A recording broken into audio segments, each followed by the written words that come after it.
Welcome to the Realities of Daily Life channel. I hope you guys enjoy our content, so sit back and relax. In this video, I wanted to address frustration. Why are we so frustrated? Have you ever stopped to think about why you're feeling frustrated or how easily it is to become frustrated nowadays? Let's explore together the top 10 most common causes of frustration in the world. One common question that I do get a lot is frustration and stress the same? And the short answer would be no. They're not the same. They're similar, but they're not the same. Frustration, think of frustration as a disappointment, right? That you feel when you don't get your way. So you are unable to achieve a goal or overcome an obstacle. Okay, that would be more frustration. While stress, on the other hand, it's more of a body's physical and emotional response to an external or internal pressure. That's the difference in between them.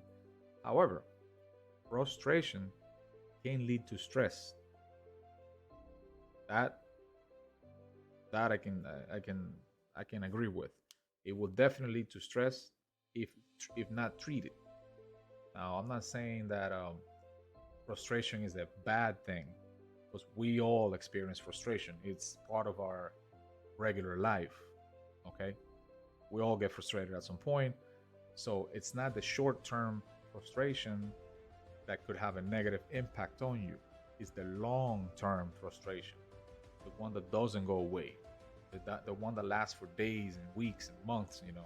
Because we don't let go. We need to know how to let go. Now, in another video, I will make a list on the most common ways of, let's say, getting rid of stress or frustration. In this case, how to deal with frustration would be a good video to watch as well. The following list is not in any specific order. Number 1, feeling overwhelmed by daily responsibilities, tasks.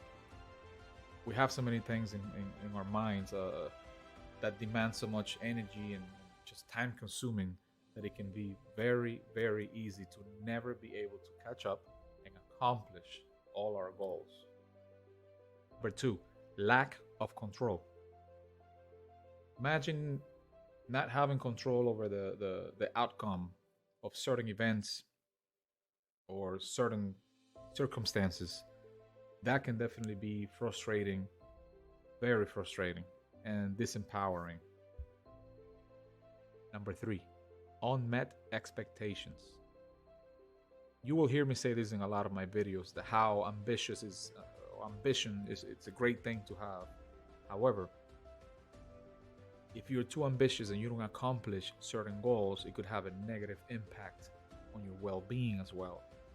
And that goes from, it changes between person to person. Some people deal with disappointment better than others, but however, we tend to overshoot. We tend to have unrealistic expectations of something, and when that doesn't come through, then we get frustrated. Number 4, poor communications.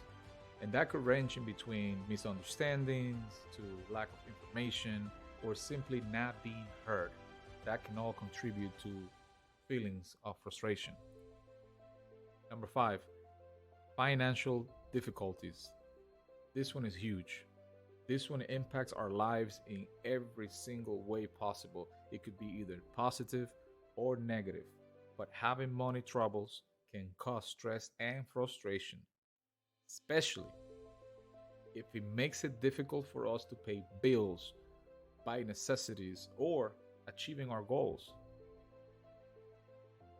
Number 6, social isolation. This refers to being alone or feeling disconnected from the world, pretty much. It's not referring to us wanting to be alone for a short amount of time because we want to deal with a specific situation or we just want time for ourselves. That's not what it's referring to. Okay. Number 7, unresolved conflicts. Whenever we have a conflict with someone or something going on, and we do not get to the bottom of it, we don't get to close that chapter on that specific issue, it tends to lead to frustrations and even anger. Number 8, medications.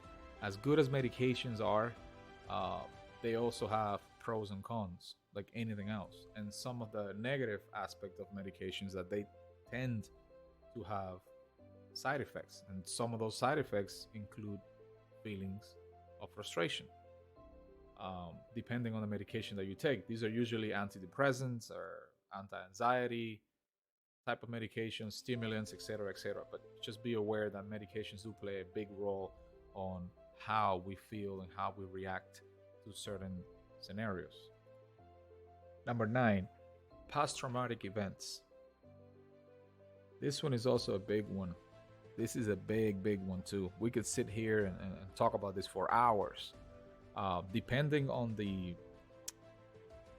traumatic event that the person had, uh, it could range from feeling helpless to feeling like they have no control over anything, or not being able to trust anyone because they suffer some sort of trauma that had to do with neglect, or maybe they were being abused. So this definitely plays a huge role on how easily we get frustrated, uh, moving on, right, from that event going on. Number 10, high levels of stress. No one is going to be stress free, just like no one is going to be frustration free, right? We're all going to be dealing with frustrations and stress. It's just how much of it are we dealing with. In this case, chronic stress can make people more prone to getting frustrated and overwhelmed by an everyday situation. So everything in high levels or chronic is going to be is usually going to have a negative impact on our well-being. Thank you so much for watching our video. We appreciate your time and support. We hope you found the content informative and enjoyable. We would love to hear your thoughts and feedback in the comments. Don't forget to like, share, and subscribe for more videos like this one. Thank you again for watching, and we'll see you in the next one.